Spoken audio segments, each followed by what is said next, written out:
আসসালামু আলাইকুম ওয়া রাহমাতুল্লাহ। বাংলাদেশের হৃদয়ে এক নীরব নদী, তার নাম মধুমতি। সে না তেমন কোনো উঁচু পাহাড় বেয়ে নামে, না তার গর্জন আছে, তবুও তার সৌন্দর্যে লুকিয়ে আছে এক অপূর্ব মায়া। নদীর দুপাড়ে সবুজ ধানক্ষেত, নারিকেল গাছের সারি, সবুজের মাঝে বয়ে যাওয়া মধুমতি যেন গ্রামের বুক জুড়ে এক কবিতা লিখে যায় প্রতিদিন। সকালে যখন শিশির ভেজা বাতাসে নদীর পানি নরম রূপার মতো ঝলমল করে, তখন মনে হয় প্রকৃতি যেন এখানে তার সবচেয়ে নরম ছোঁয়া রেখেছে। ছোট নৌকা মাঝি দাঁড়িয়ে বৈঠা চালাচ্ছে, সূর্য ডুবে যাচ্ছে পেছনে, সে এক মনোমুগ্ধকর দৃশ্য। এই নদী শুধু পানি নয়, এই নদী মানুষের জীবন, রুটি রুজি, প্রেম, ভালোবাসা।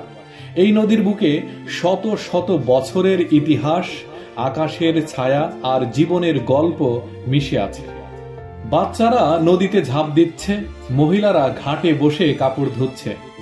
মধুমতির পাড়ে বিকেল মানেই শিশুরা খেলা করে, মায়েরা বসে গল্প করে, আর বাতাসে ভেসে আসে গ্রাম বাংলার গন্ধ।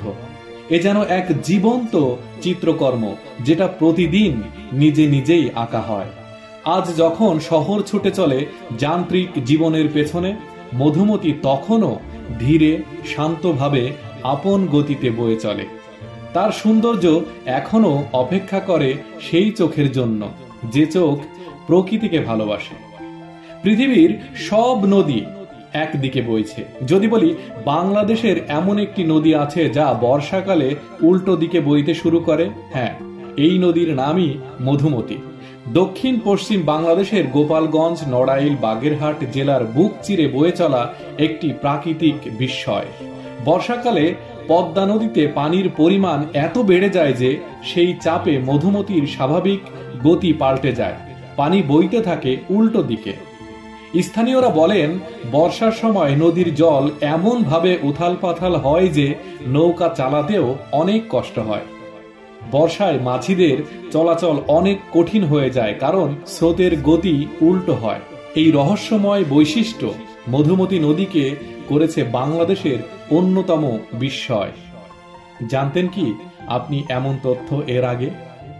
মধুমতি নদী শুধু একটা নদী না, সে এক মায়াবী রূপ, যাকে একবার দেখলে বারবার দেখতে ইচ্ছে করে।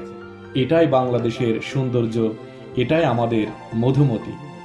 এমনই আরো অজানা তথ্য জানতে চাইলে লাইক দিন, শেয়ার করুন, আর আমাদের চ্যানেলটিকে সাবস্ক্রাইব করতে ভুলবেন না। আজ এ পর্যন্তই, ভালো থাকবেন সবাই, আল্লাহ হাফেজ।